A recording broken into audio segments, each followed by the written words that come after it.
Moving on to question 6.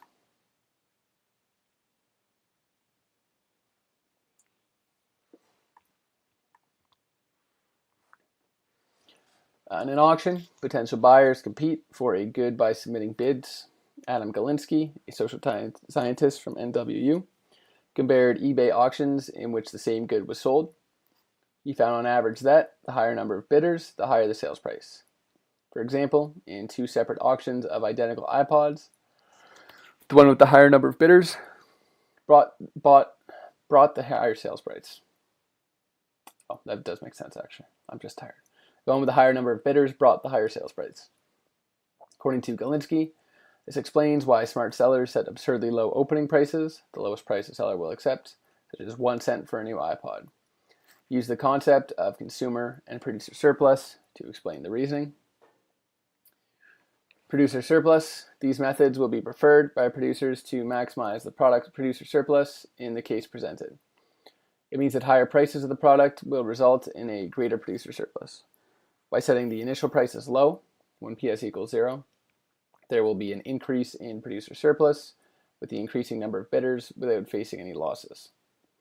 Consumer surplus, when the prices are low, a greater number of customers are attracted by the initial higher consumer surplus.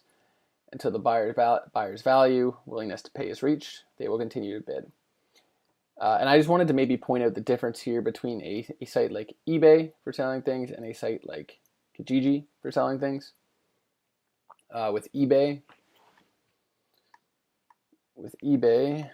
you're going to have perfect information in that as the buyer, if I want to go buy something on eBay, I can see the number of bids, I can see what they all were, and I can see the highest price that was bid. And I think psychologically, if I see that there's a lot of bids for this item and it's below my willingness to pay, I'm more likely to want to bid higher, I believe, is the psychology behind that. But what's important is that you have perfect information. You can see these things.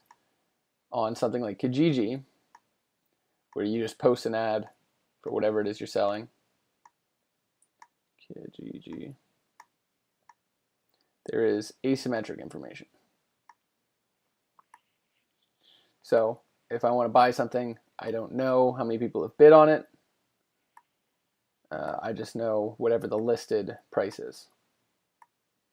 So if I see something like a pair of shoes and they're like $50 cheaper than I would like to, than I value them at, I may be tempted to submit an offer. And if I message this person, they say, hey, I actually got a higher offer from someone else, would you be willing to pay an extra $30? Due to the asymmetric information, you're less likely to do so because you can't see the number of bids that have been on it, and you don't know if there's any legitimacy to what it is they're saying. So a reason this works better for somewhere like eBay than it does for something local with Kijiji is due to the information issue.